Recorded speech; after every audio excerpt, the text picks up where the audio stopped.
ایسے شاعر کو دعوت کلام دے رہا ہوں جو اپنے کلام سے آپ کو ضرور محسوس فرمائیں گے اور آپ ان کے کلام کو سراہیں گے بھی۔ میری مراد ہے افتخار انیس صاحب سے کہ وہ تشریف لائیں اور اپنے کلام سے ہمیں محسوس کریں اس شعر کے ساتھ کہ غم روزگار کیا ہے، غم روزگار کیا ہے اسے میں نہیں سمجھتا، غم روزگار کیا ہے اسے میں نہیں سمجھتا، تیرا غم رہے سلامت مجھے کون سی کمی ہے۔ تشریف لائیں افتخار۔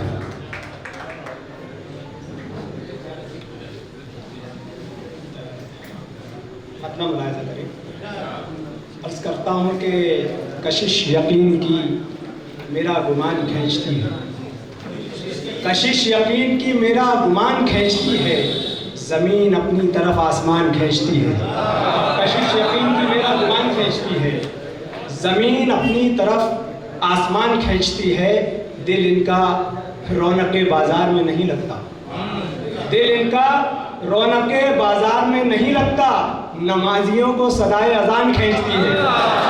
دل ان کا رونق بازار میں نہیں لگتا، دل ان کا رونق بازار میں نہیں لگتا، نمازیوں کو صدائے اذان کھینچتی ہے۔ اور شعر ملاحظہ کریں کہ یہی ہوا ہے چراغوں کی زندگی کا سبب، یہی ہوا ہے چراغوں کی زندگی کا سبب، یہی ہوا ہے چراغوں کی جان کھینچتی ہے، یہی ہوا ہے چراغوں کی زندگی کا سبب، یہی ہوا ہے چراغوں کی جان کھینچتی ہے۔ اور شعر ملاحظہ کریں کہ وہ اپنی اوڑھنی اکثر فضا میں لہرا کر، وہ اپنی اوڑھنی اکثر فضا میں لہرا کر فلک پہ رنگ برنگی کمان کھینچتی ہے، وہ اپنی اوڑھنی اکثر فضا میں لہرا کر فلک پہ رنگ برنگی کمان کھینچتی ہے۔ اور آخری شعر ملاحظہ کریں کہ ہے یہ عجیب رویہ ہماری دنیا کا، ہے یہ عجیب رویہ ہماری دنیا کا، جو سچ کہے یہ اسی کی زبان کھینچتی ہے۔